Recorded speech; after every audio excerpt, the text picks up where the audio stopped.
तुझा वाईट काळ सुरू आहे हा तुझा भ्रम आहे. हो, तुझा भ्रम आहे. कारण आज मी तुला तुझी अशी गोष्ट सांगणार आहे, की त्यावरून तू यापुढे स्वतःला नशीबवान समजशील.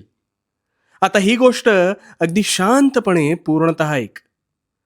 अगदी दैनंदिन जीवनातील उदाहरण घेऊया. उद्या पाणी टंचाई निमित्त पाणी निव्वळ 2 तास येईल ही सूचना वाचल्यानंतर ज्या गृहिणीला ना पाणी भरून संपूर्ण काम आवरायला 4 तास लागायचे, ते काम तिच्या नकळत तिने 2 तासांच्या आत हे पाणी जाण्याआधी कसे पूर्ण केले हे तिचं तिलाच कळलं नाही. आता तू म्हणशील, याचा तुझ्याशी काय संबंध आहे? ना, संबंध आहे. तुझ्यावर अल्पावधीत असेच काहीसे संकट येते आणि हे संकट आलं की तू आधी निराश होतोस. ह्यातून मी कसा बाहेर पडणार हा विचार करता करता तू त्यातून हातपाय मारत तुझ्या नकळत कधी बाहेर पडतोस हे तुझं तुलाच कळत नाही. बघ, विचार करून बघ. आता हा वाईट काळच तुझा आळशीपणा संपवतो. हा वाईट काळच तुला समाधानी प्रवृत्ती शिकवतो. अरे, हृदयाचा आलेख सुद्धा खाली जाऊन मग वर जातो. हे तू विसरलास का रे? मुळात जेव्हा जेव्हा तू संकटात सापडलास तेव्हा तेव्हा त्या संकटांविरुद्ध लढण्याची ताकद सुद्धा तुझ्या नकळत ह्या वाईट काळामुळेच निर्माण होते.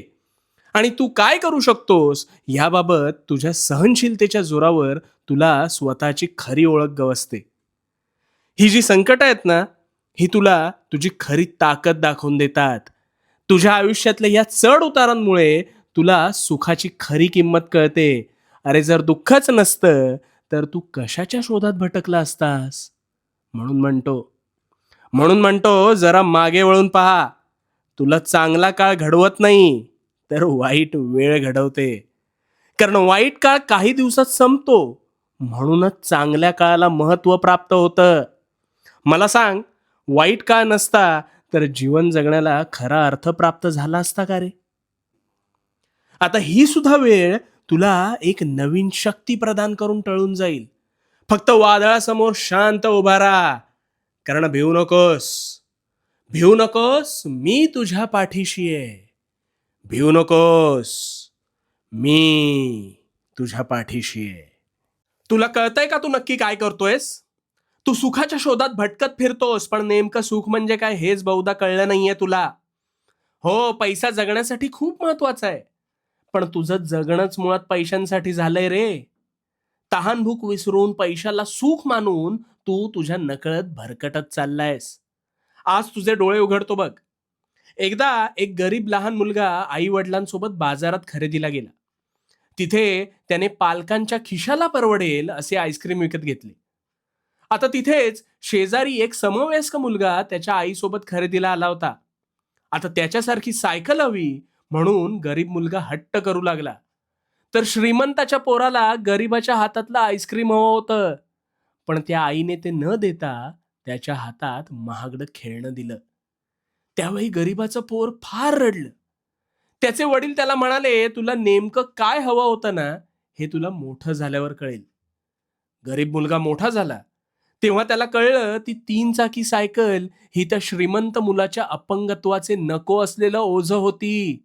आणि गरीब असलो तरी शारीरिक संपत्ती मात्र आपल्याकडे शाबूत होती. तुझं हेच चुकतं. तुझं आहे ना, तुझं सुद्धा हेच चुकतं. तू स्वतःचं सोडून बाकी काय करतात हेच पाहून स्वतःलाच कमी लेखतोस.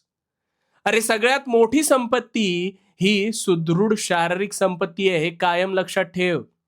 उद्या भरमसाठ पैसा असेल पण शरीराला दुखण्याची लागण झालेली असेल ना, तर त्या संपत्तीचा उपभोगच घेता येत नाही. तर मग अशा कृत्रिम द्रव्याचा काय उपयोग? अरे, बाकीच्यांच्या ताटात काय वाढलंय हे वाकून बघणं सोड.